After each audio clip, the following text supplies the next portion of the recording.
रात हर इंसान के लिए एक जैसी नहीं होती।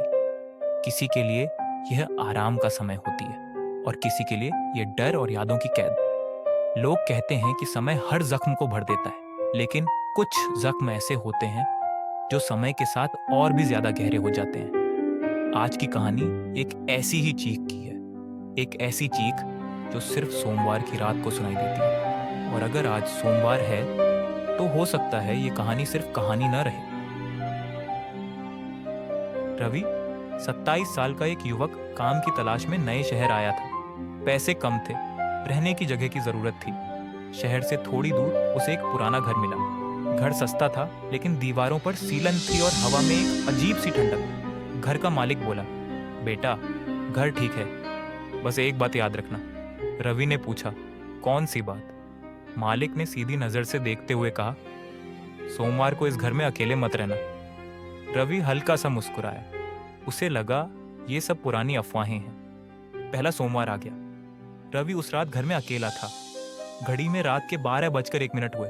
अचानक एक तेज आवाज गूंजी, एक औरत की चीख, इतनी दर्द भरी कि रवि का दिल जोर से धड़क उठा।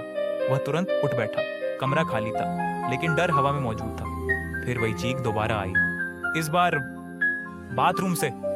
रवि ने डरते हुए बाथरूम का दरवाजा खोला। अंदर कोई नहीं था, लेकिन शीशे पर खून से लिखा हुआ था, सोमवार, और नीचे से खून की बूंदें टपक रही थी। अगली सुबह रवि ने सब कुछ साफ कर दिया। उसने खुद को समझाया कि यह उसका भ्रम था। लेकिन अगला सोमवार आया, फिर वही समय, फिर वही चीख। अब सिर्फ आवाज नहीं थी, अब निशान भी थे। दीवारों पर नाखूनों के गहरे निशान, फर्श पर गीले पैरों के निशान। वे निशान बाथरूम से शुरू होकर सीधे रवि के बिस्तर तक आते और वहीं रुक जाते। रवि को लगने लगा कि घर उसे देख रहा है। अगले दिन रवि ने घर के मालिक से सच जानना चाहा। मालिक ने भारी आवाज में कहा, इस घर में पहले एक औरत रहती थी, उसका नाम सना था। सना बहुत सीधी और शांत थी, लेकिन उसका पति शराबी था। हर सोमवार वह सना को पीटता था, कभी हाथ से, कभी बेल्ट से। एक सोमवार गुस्से में उसने बाथरूम में सना का गला काट दिया। किसी ने चीख नहीं सुनी, मामला बंद कर दिया गया। लेकिन सना की आत्मा यहीं रह गई। रवि ने घर छोड़ने का फैसला कर लिया। बस एक रात और। घड़ी में फिर से 12:01 हुए।